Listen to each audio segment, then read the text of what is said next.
घरी चाललो होतो मी जूला. तेवढ्यात एक फोन बांद्रा क्रॉस केल्यानंतर मला आला, नार्वेकर, मिलिंद नार्वेकर यांचं. दादा साहेबांना बोलायचं आहे. मी म्हटलं कोण साहेब? नाही उद्धवजी त्यांच्याबरोबर मी आहे, ते गाडी चालत तुमच्याशी बोलायचं आहे. म्हटलं द्या. मी बोललं सुरुवात सांगतो मी. त्यांनी घेतल्यावर मी बोललो जय महाराष्ट्र साहेब बोला.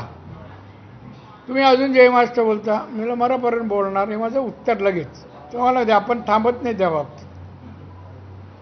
नाही साहेब मला तुमच्याशी हे बोलायचं आहे. तुम्हाला मुलं आहेत, मलाही मुलं आहेत. सध्या तुम्ही जे काय प्रेसला बोलता,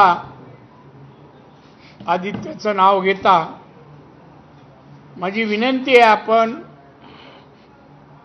आपण त्याच्यामध्ये त्याचा उल्लेख करू नये असं मला वाटतं, म्हणून विनंती करायला फोन केला. मला उद्धवजी एक गोष्ट लक्षात ठेवा, एक तर मी अमुक ठिकाणी अमुक ह्याच्यात कोण आहे याचा उल्लेख केला नाही आहे. निरपराध एका मुलीची अत्याचार करून हत्या झाली हे मी म्हणतोय, आणि त्यांना अटक व्हायला पाहिजे हे मी म्हणतोय. त्यात तर तडजोड नाही. फक्त तुम्ही जे नाव घेतलं तुमच्या मुलाचं, त्याला संध्याकाळी जिथे जातो त्यापासून तुम्ही सांभाळा. सांगा त्याला ते बरं नाही. माझ्या घराच्या जवळ तो निरू मोरिया कोण आहे ना, तो दिनू मोरिया, तो राहतो. आणि त्याच्या घरात ते संध्याकाळी काय 3.5-4 तास धुमाकूळ घालता मला माहीत नाही. माहिती आहे, तुमच्यापर्यंत सांगणार नाही. आणि म्हणून मी सांगितलं तुम्ही त्यांना सांभाळा. साहेब मी सहज पाहतो, मी सांगतो, पण तुम्ही जरा सहकार्य. बोला ठीक आहे, ठेवलं.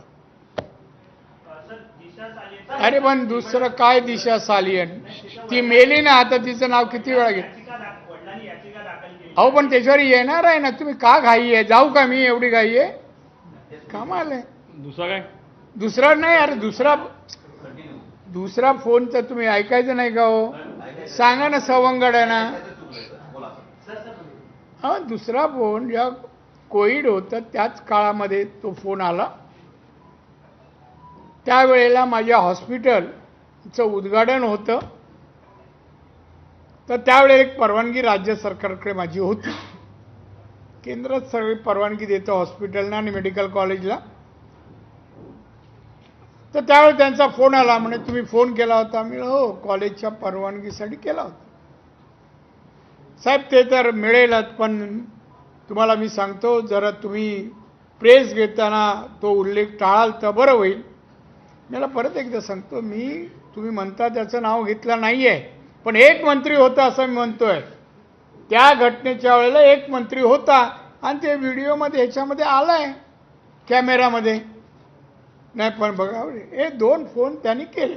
आता याच्यात फोनवरून काय, कोण कोणाला फोन करत नाही, कुठल्याही घटनेसाठी करतात. कळलं? येस, कळल्याचं उत्तर येस नाही. हो हां बरोबर. सर अनिल परबांनी आज मोठं भाषण केलेलं आहे का जेव्हा एकनाथ शिंदे बंड पुकारला होता 40 जण गेले होते, 40 जण गेले होते, तेव्हा आम्ही आक्रमकता दाखवली नाही.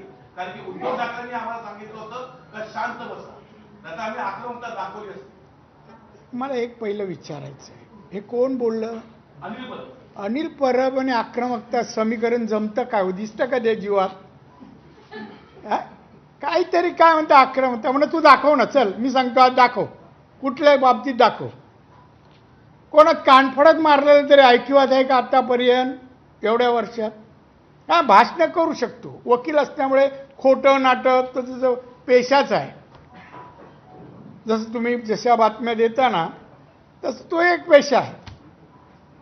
त्याने उगाच बड्या मारू नये. तुला काय करायचं ते कर, पण तुला काय जमणार नाही आणि त्याच्यामुळे त्यांनी तोंड बंद करावं. तुला जे काय करायचं ते कर. कोण वाघ?